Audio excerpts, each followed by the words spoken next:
Today we're going to be recycling these boots. They are thigh-high boots, so they're very long.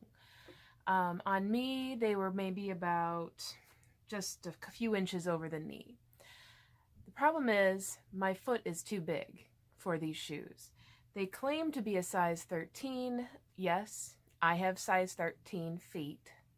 So they claim to be a size 13 on this little sticker, but they are definitely not, and my foot does not fit in there at all. So I didn't want to just throw them away. It was too expensive shipping. The shipping was going to cost more to return it. So instead I'm going to see if I can turn this into a spat to wear over another pair of boots or shoes. To do this project, you're going to need an X-Acto knife, a pair of boots that you don't want as boots anymore, probably some contact cement for later, and a good pair of scissors. In order to preserve the shoe part and maximize the upper part, I am going to follow the seam all the way around. I'm going to stab this right into the seam here, into the boot, and just start working my way all the way around.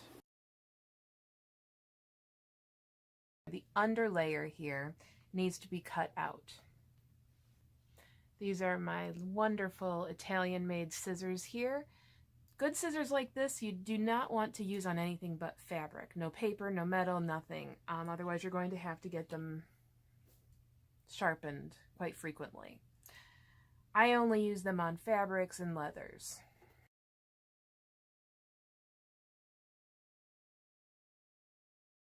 So on these, they have this little elastic piece. I'm going to cut that out. I want to maintain as many of these natural stitching seams as possible.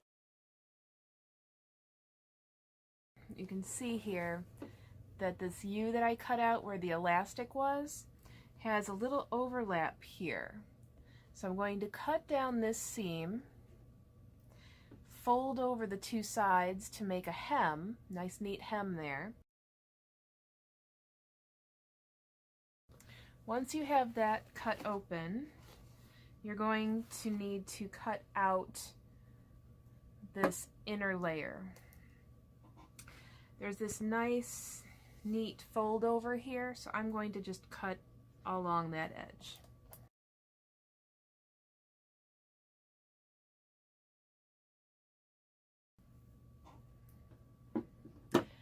You may be asking, why not just leave this in? Well, most functions that I attend are during hot weather, and this would make these spats too hot. When I cut this out, I found remnants of contact cement here. So if it's good enough for the shoemaker, it's going to be good enough for me. So I'm going to first put my contact cement along the edge here. I'm going to put a nice thick layer, and then using my fabric clamps, which I've shown in my other videos, I will hold it down in place to let the contact cement completely dry.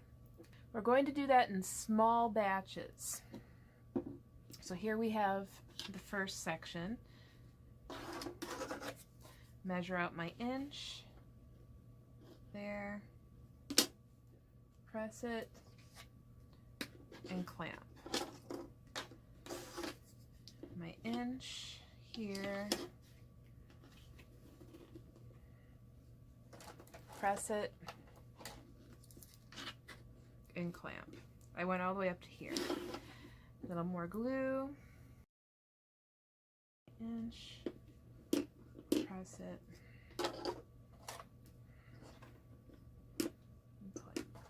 Contact cement does not need very long to become sticky. And there's two different ways you can use it. You can use it as a normal glue, stick together, clamps, kind of like what we did. but you can also spread it on, let it dry till it's barely tacky to the touch, and when you put the two sides together, they will seal against each other. It won't stick to anything else except for itself. Because I used so much, I used so many clamps, I left it dry for about an hour before continuing on. So I'm going to go ahead and remove all the clamps, and then you'll see where we trace this out to cut along the bottom where the shoe will poke out. And I'm going to cut through both sides at the same time.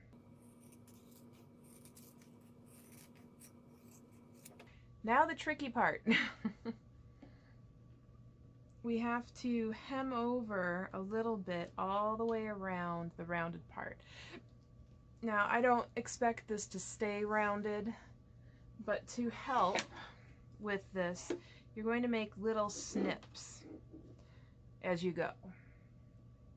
You don't want to use your good scissors for this.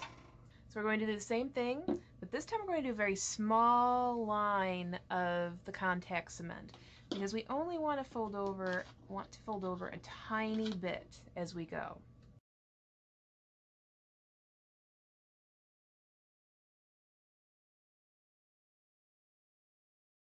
We're doing the second method where we put it on, we're going to let it dry a moment, and I decided I'm going to start in the middle. I think it would be best if I start there, and I'm just going to stick it to itself. So it pretty much sticks by itself, but because the fabric is so thick, we want to clamp it until we are absolutely sure we're done. So right here, I'm going to show you, let's see if I can bring it up here. The fabric kind of buckles between here and here, so I'm going to snip that with the scissors so I can lay it flat. That didn't work. X-Acto knife to the rescue.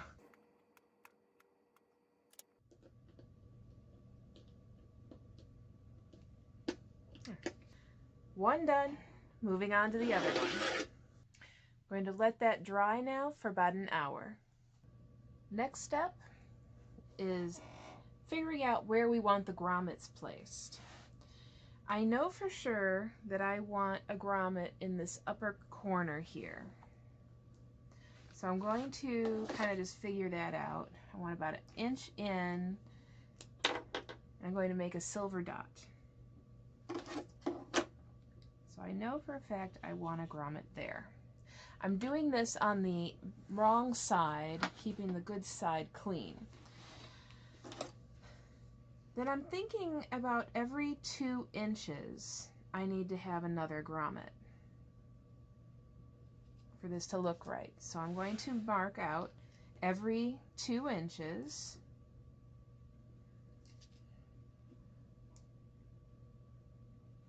For both sides of this spat and the other spat. As you can see, all my little dots are drawn on. It's done for both of them. I used a ruler to go every 2 inches, starting at the top, which started about 1 inch in, 1 inch down. So these two are going to be purely decorative grommets, and then all these will be for the lacing. Now under the shoe part, this is going to actually be folded slightly underneath the bottom of any shoe or small boot that we'll be using. I need a grommet here and here. I think we need a grommet here and here. Even if I plan on using elastic down there, I'm thinking the grommet might be the best bet. So I'm going to measure out where exactly I want the grommet. Looks like 1 inch might be too high up. So I'm going to do 3/4 of an inch on both sides. Mandy wants to make spats out of this material she cut off a boot. So she put dots up and down the sides here, and she wants me to put grommets in there. Well, there's a bunch of kind of grommets, bunch of sizes of grommets. I find that the 10mm grommets tend to work best for lacing, whether you're using paracord, ribbon, leather string, whatever. The 10mm size seems to be a very good size. And I've got a die and setter for it here too. Now you might be familiar with the brass grommets. You might see these in a hardware store. And these also come with a die and a setter as well. These bigger grommets work just like the smaller grommets, but they're easier to see in this format, so I'll show you this here. We start off with a die that goes on the piece of wood. On top of the die we put the half of the grommet that has this part sticking up. It's the thicker part. That goes on top like that. Then we would put our fabric over that, and then we take the little washer part of the grommet, convex side up, the concave side down, so it will pinch the fabric between the pieces of grommet. And you take the setter and you'd hit it with a hammer, and that would roll the center part over the top and pinch the fabric in between there. But we have to put a hole in the leather before we can put the grommet through. And that's where these come in. These are leather punches. You may have seen those wrench-looking things with the wheel at one end that cuts the leather, puts the holes in the leather for belts and stuff like that. I find those to be a little too flimsy. Maybe I'm just too manly and I end up bending them and they don't work so well.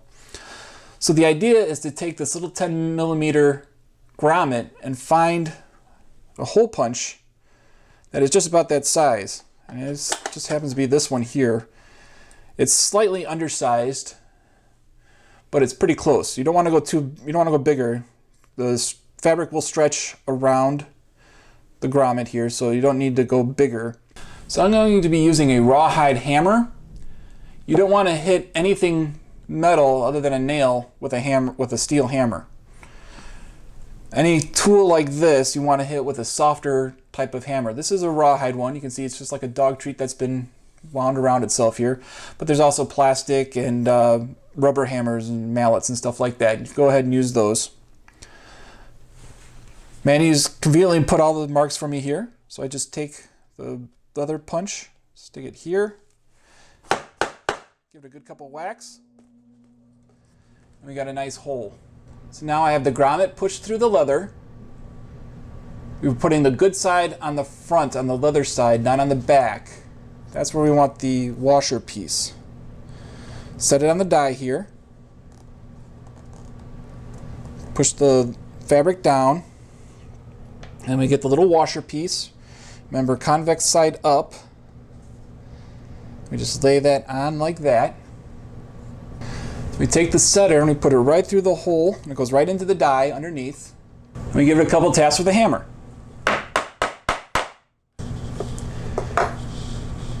You can see how the center part spread out to capture the washer with the fabric in between. Now I just have to do that all the way down.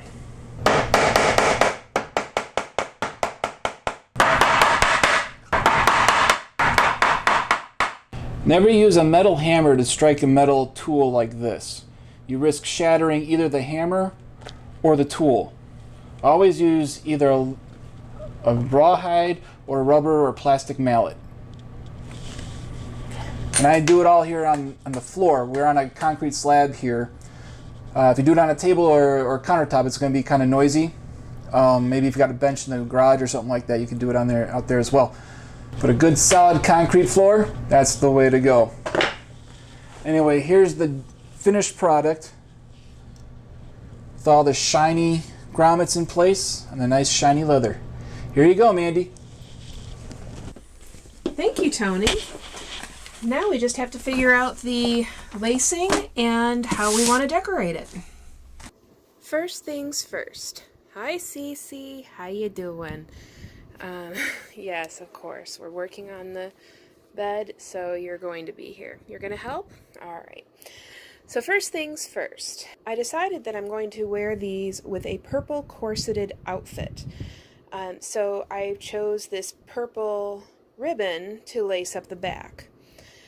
Very simply, we're just going to start at the bottom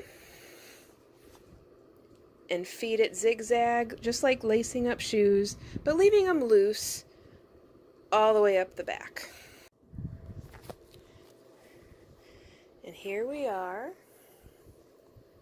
all laced up.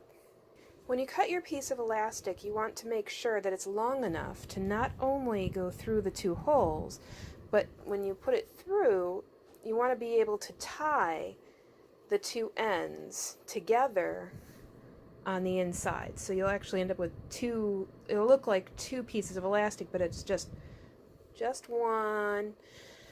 Okay, you also want to make sure you have enough stretch for whichever shoes you plan on wearing those with. Alright, so there's our piece of elastic.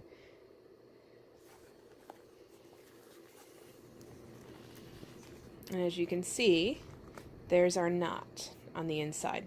We're going to trim those off, and then we're going to put some super glue on the knot to keep it from untying. So we're going to loosen these up really good so we can shove the boot in, and this elastic, the elastic will go right here. And once the boot is in, or the shoe is in, it'll stay in because of that elastic. And there's the lacing in the back all the way up to the top. As you can see, I put a chain on there to get it to stay there without ruining the chain or using any glue and keeping it kind of motion. I attached a little lobster claw that I had a huge bag of. See, I've got a ton of them right there. Tons of them. So I'm using those as stoppers since they're bigger than the holes here. Attach that to the end, went through the grommet, wrapped around, making sure not to pull it too tight, went through there, went down through the next one, came across, went through there, down through the next one, came across, and then used another lobster claw to hold it in place at the bottom there on the inside. Then here's the other boot where I put a second chain copying the same pattern. So on the first boot you saw just the silver chain, but then I did the copper chain. So now I have the two chains, and I'm going to put that copper chain on the other boot and then possibly put a brass chain on as well.